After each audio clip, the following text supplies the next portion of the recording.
What if I told you the internet you know and love might already be dead? Sounds wild, right? But stick around, because this could seriously change how you see everything online. Generative AI is basically the nuclear bomb of the information age, and its blast has reshaped the entire landscape. If you've noticed the internet feels less creative, less fun, and way more artificial, you're not imagining it. Today, we're diving deep into the dead internet theory, the idea that fake people, bots, and AI-generated content have quietly taken over almost everything you see online. We're exploring the big questions. How did the internet transform from a wild playground of ideas into something that sometimes feels empty and eerily repetitive? Think about your favorite websites, your social feeds. Do they seem off? There's a reason, and it's not just nostalgia. So, why does the internet feel so weird and bad lately? Let's trace it back. Remember the early days, quirky forums, real conversations, spontaneous creativity.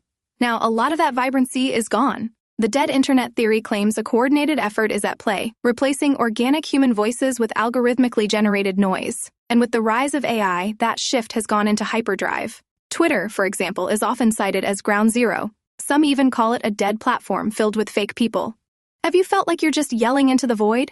Back then, discovering something amazing on the internet felt like finding treasure. These days, it's endless repetition, weirdly similar trends, and an avalanche of suspiciously perfect comments. But what really happened? AI. And lots of it. Generative AI isn't just creating cool art and stories. It's pumping out oceans of content, comments, posts, even entire videos and fake accounts. All of this leads to one huge question. Is it even possible to stop this flood of artificial content? Or are we doomed to drift further away from authentic human interaction online?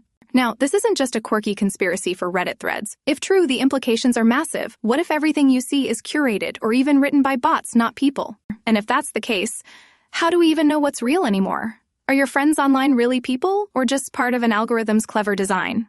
Let's talk about how the internet has changed since it went mainstream. Back in the day, the internet felt like a digital frontier, people connecting, ideas sparking off each other. But now, instead of that Wild West creative chaos, the web is managed, sorted, and controlled by massive algorithms churning endless, monotonous content. So, is the dead internet just exaggeration? Or is there a deliberate effort to phase out authentic voices and keep us glued to screens with robotic noise? Imagine scrolling and realizing that most of what you see has been strategically placed, manipulated to control attention, opinion, even behavior. With so much fake activity, it's no wonder the internet feels like a ghost town, despite billions of users logged in every day. Here's the punchline. Generative AI allows for content to be made at a superhuman speed. Bots never sleep, and their only job is to flood the system. So, can we ever get back to an internet that feels alive, real, and genuinely human?